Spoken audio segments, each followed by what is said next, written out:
عمرك سألتي نفسك ليه بسبوسة المحلات بيبقى طعمها غير؟ وليه دايما مرملة وطرية؟ السر بسيط، خطوتين لو عملناهم صح أضمن لك بسبوسة ناجحة طرية مرملة شاربة الشربات كله في ثواني. وهقولك كمان كل أسرار الحلوانية اللي بتخليكي تعملي أحلى وأطعم وأجمل بسبوسة تنافسي بيها أكبر المحلات. حطوا لايك للفيديو، سبسكرايب للقناة لو أول مرة بتشوفوني، ولا بينا نسمي الله ونبتدي فيديو النهاردة. بسم الله. مقادير البسبوسة ستاندر واحدة، اللي بيفرق هو تكنيك الخلط، بنحط ايه على ايه وامتى. يا ريت ما نجريش الفيديو ولا نسرعه علشان لو في تريكات ولا في ملاحظات مهمة ما تفوتكمش. عندي هنا نص كيلو من دقيق السميد، دقيق بدون اضافات، مش الاكياس اللي هي الجاهزة، لا، دقيق بدون اي اضافة ولا بيكنج باودر ولا سكر ولا حاجة. نص كيلو من دقيق السميد، وكمان عندي كوباية الا ربع من السكر. بنقلبهم عشان التيست الحلو واللون الجميل بيجي من الخطوة اللي جاية دي. عندي هنا معلقتين من اللبن البودر، وكمان معلقتين من جوز الهند. باخدهم في طاسة على النار وحمصهم، وخدوا بالكم بياخد لون بسرعة قوي، فلازم تبقى ايديكوا فيه على طول وتقلبوا باستمرار وبسرعة.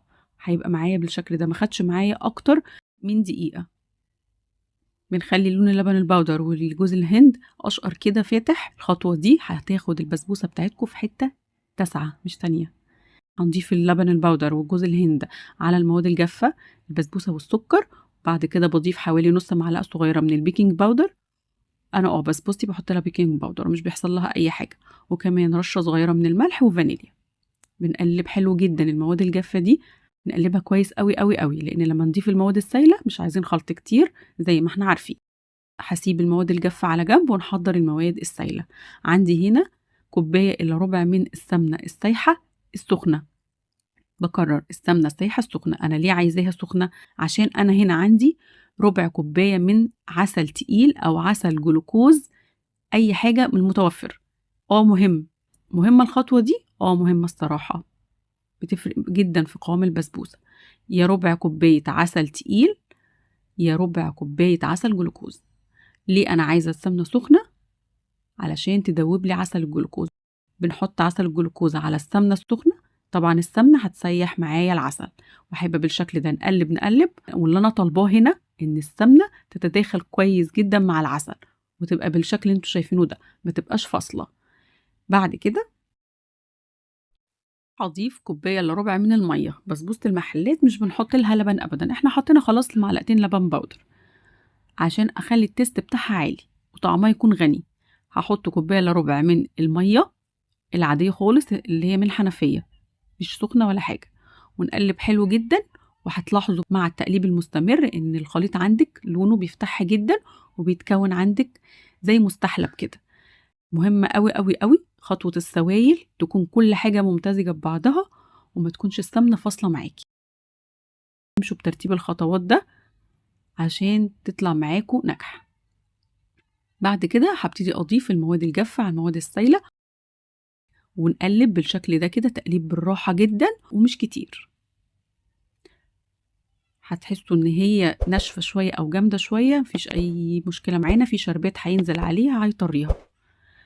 ما تحاولوش تضيفوا اي سوائل تانية ولا سمنة ولا مية، هي مقاديرها مظبوطة كده، هتطلع معاكوا زي الفل. تقليبة بسيطة قوي، دخلت السوائل مع المواد الجافة. نجيب صينية مقاسها 30، وبحط فيها نص معلقة سمنة ونص معلقة طحينة. سمنة مع الطحينة هتبقى لونها حلو جدا من تحت. ندهن الصينية بالشكل ده، وبعد كده نحط خليط البسبوسة. يكون الفرن عندي هنا لسه ما شغلتهوش. مهمة برضو الخطوة دي، ان انا بريح البسبوسة شوية، اسيبها كده تتداخل مع السوائل وتشرب من السوائل حلو. بفردها كده وببل ايدي بمية بسيط، وابتدي ان انا انعم وشها. اول ما احس ان هي ما بتجريش معايا على طول، ابل ايدي واساوي السطح بتاعها واساوي وشها بالشكل ده كده، واسكن الاطراف عشان ما تتحرقش. لو في اطراف طالعه بتتحرق بسرعه، وده بيبقى شكلها.